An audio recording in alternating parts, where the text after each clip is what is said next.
Thank you, Mr. Speaker, and I thank the honourable member for his question. Mr.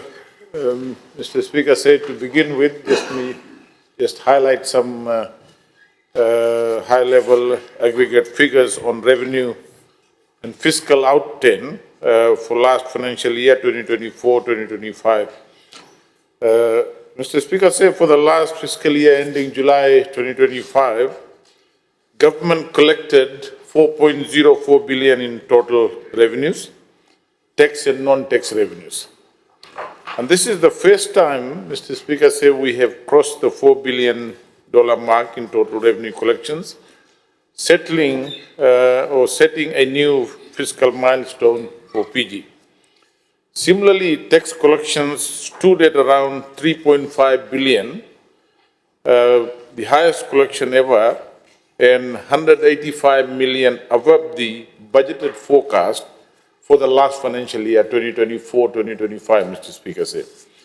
Subsequently, given the above budget revenue collections slightly lower expenditures, government actually registered a 2.4% of GDP, $338 million, almost half of the budgeted deficit of 4.5% of GDP that we had forecasted in the budget.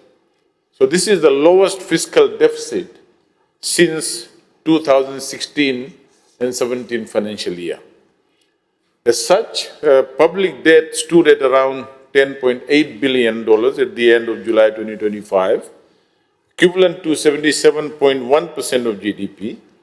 And this is, Mr. Speaker, a major reduction from the ratio of over 90% that we inherited when we came into government, and also lower than 79% of GDP at the end of July 2024. Public debt has been on a consistent downward path when you look at debt to GDP ratio. So let me just also highlight, Mr. Speaker, the reasons for the strong revenue performance. And this has been underpinned by three key factors. Firstly, we had a strong rebound in economic growth, business activity, and consumption spending, which continues. Secondly, the government undertook some significant reforms. And my friends on the opposition side just talk about the changes we made to the VAT 09 and 15. They forget about the income tax. We raised from 20 to 25%, and other revenue measures that we put in place. And thirdly, a strong compliance strategy implemented by the Fiji Revenue and Customs Service. So some of the compliance strategy, the VAT monitoring system rolled out across multiple industries, enhanced the risk profiling of taxpayers and data analytics, expanded education and MSME outreach to remote areas to encourage compliance, the establishment of the targeting center and post-assessment verification team. So the new compliance strategy, Mr. Speaker, 2025-2028, this is doing three things. It is creating a simplified taxpayer services, sector-specific interventions, digital tools and educational platforms. And therefore, government is committed to fostering a culture of voluntary tax compliance across all sectors of the economy, a friendly environment. Our aim is to make it easier for individuals and businesses to understand and meet the tax obligations without the need for enforcement. And through this tax compliance strategy, FRCS also provides, Mr. Speaker, tailored support, education, accessible services, empowering taxpayers to register, file, and pay taxes accurately. Whether you are a small business owner or a large enterprise, FRCS provides this support. So there is a strategy to strengthen voluntary compliance, enhance risk management, which means we are analyzing more data to identify and mitigate tax compliance risk effectively. Promote transparency and trust to foster public confidence through clear communication and fair enforcement. Leverage technology to implement digital tools to streamline processes and improve taxpayer experience. I just wanted to, Mr. Speaker, highlight what has resulted as part of the compliance strategy and the effort. To date, a total of 1,511 cases have been closed across various initiatives, resulting in a confirmed tax liability of approximately 40.9 million.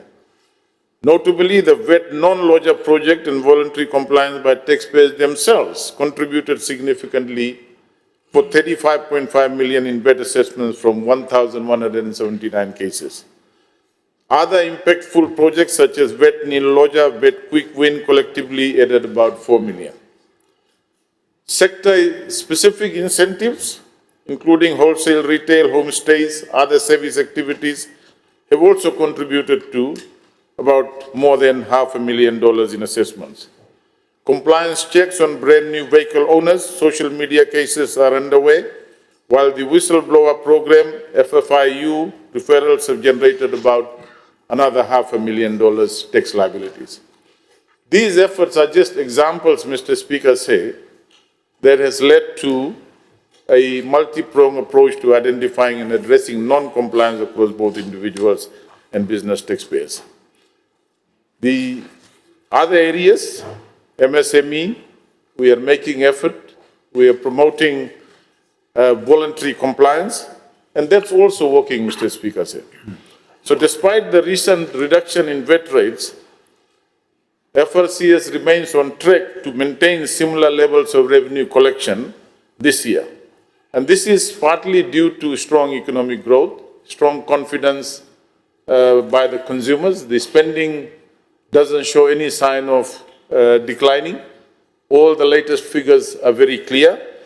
And, Mr. Speaker, it is also a reflection of the economic growth, the investments that we are experiencing in the economy. And I want to, Mr. Speaker, take this opportunity to thank FRCS board, CEO, and all the staff for the hard work and making sure that we have a compliance strategy and a revenue collection strategy that helps the government. Thank you, Mr. Speaker.